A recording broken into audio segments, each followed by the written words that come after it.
মৃত ইশিকাকে নিয়ে নাটক করতে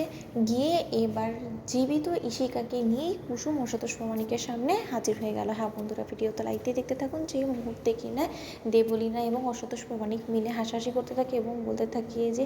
এবার আর ইন্দ্রাণী গাঙ্গুলি কোনো মতেই ওদের বাড়ির সেই রোফা কবচকে দিয়ে ঈশানকে আর উদ্ধার করতে পারবে না আমাদের চক্রান্তের হাত থেকে, কারণ যা কিছু করার আমাদের অলরেডি করা হয়ে গিয়েছে। এবার শুধুমাত্র পুলিশকে একটা ফোন করে ওদের বাড়ির প্রত্যেক কটা সদস্যের কোমরে দড়ি পরিয়ে হাতে হাত করা পরিয়ে ওদেরকে পুলিশের হাতে তুলে দেওয়ার পালা, এবং তার পরবর্তীতে ইন্দ্রাণী গাঙ্গুলিকে থ্রেট দিয়ে তাদেরকে ছাড়ানোর নাম করে ইন্দ্রাণী গাঙ্গুলির কাছ থেকে সমস্ত সম্পত্তি হাতিয়ে নেব, এবং সেটা আমরা দুজনে মিলে ভাগাভাগি করে নেব, কারণ আফটারঅল আমরা দুজন মিলে তো এই ক্রাইমে পার্ট হয়েছিলাম, তাই না। অন্যদিকে দেবলীনা যখন বলতে থাকে যশোদাস প্রমাণিক, তুমি আবার জানো না যে আমি আমার উদ্দেশ্য হাসিল করার জন্য প্রয়োজনে আমার কাজ হয়ে যাওয়া মাত্র তোমাকে এখান থেকে সরিয়ে দেবো, পৃথিবী থেকে সরিয়ে দেবো,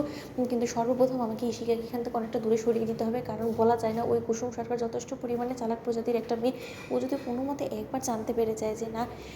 আমি কোনো মতে ইশিকা মৃত নয় বরঞ্চ জীবিত আছে, এবং ইশিকাকে ও যে কোনো মূল্যে মাটি থেকে ঘুরে হলেও বের করার চেষ্টা করবে, সেটা আমার কোনো মতে ওকে করতে দেওয়া যাবে না। সেই সুযোগটাই ওর কাছ থেকে আমাকে ঘিরে নিতে হবে, এবং এর জন্য যা যা করানো সে সমস্ত কিছু আমাকে করতে হবে।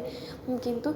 এখন কুসুমের নেক্সট প্ল্যান কী সেটা আমাদেরকে আগে ভাবতে হবে। অন্যদিকে কুসুম যখন কিনা ওর দেবীমায়ের কাছে গিয়ে বলতে থাকে যে দেবীমা, আমি আপনাকে হরপ করে এতটুকু কথা বলতে পারি যে ইশিকা কোনো মতেই মরেনি। ইশিকা যদি সত্যকার অর্থেই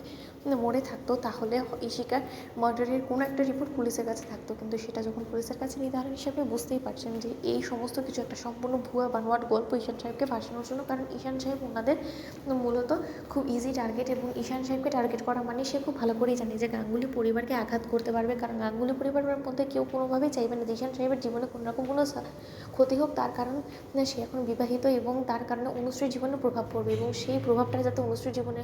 না পড়ে তার জন্য আপনি আপ্রাণ চেষ্টা করবেন, এবং অসতোষ প্রমাণিক এবং দেবলীনা ম্যাডাম সেই সুযোগে আপনার কাছ থেকে সমস্ত কিছু হাতিয়ে নেবে, যেটা কিনা ওরা দীর্ঘদিন যাবত চেষ্টা করে আসছে। তাই আমি আপনাকে বলবো দেবীমা যে আপনি কোনো মতে তাদের ফাঁদে পা না দিয়ে আপনি আমার কথা একবার অন্তত শুনুন, আমাদেরকে যে করেই হোক না কেন আমাদেরকে পাতাল ছিঁড়ে হলেও অনুশ্রীকে বুঝিয়ে হলো ঈশান সাহেবের উপরে ভরসা ফিরিয়ে আনতে হবে, এবং ঈশান সাহেবের মনের জোরে আমাদেরকে ইশিকার অবধি পৌঁছবে, এবং একমাত্র ঈশান সাহেবই পারবে এবং আপনি পারবেন আমাদেরকে ইশিকা অবধি পৌঁছতে। ঠিক সেই সময় ইন্দ্রাণী গাঙ্গুলি যখন বলতে থাকে যে তার মানে কী বলার চেষ্টা করছো বলো তো, আমি কী করে জানবো যে ইশিকা কোথায়। অন্যদিকে কুসুম বলতে থাকে যে দেবীমা, আপনি একবার ভেবে দেখুন তো, আমরা যদি কোনো মতো অসতোষ প্রমাণিকের বাড়িতে গিয়ে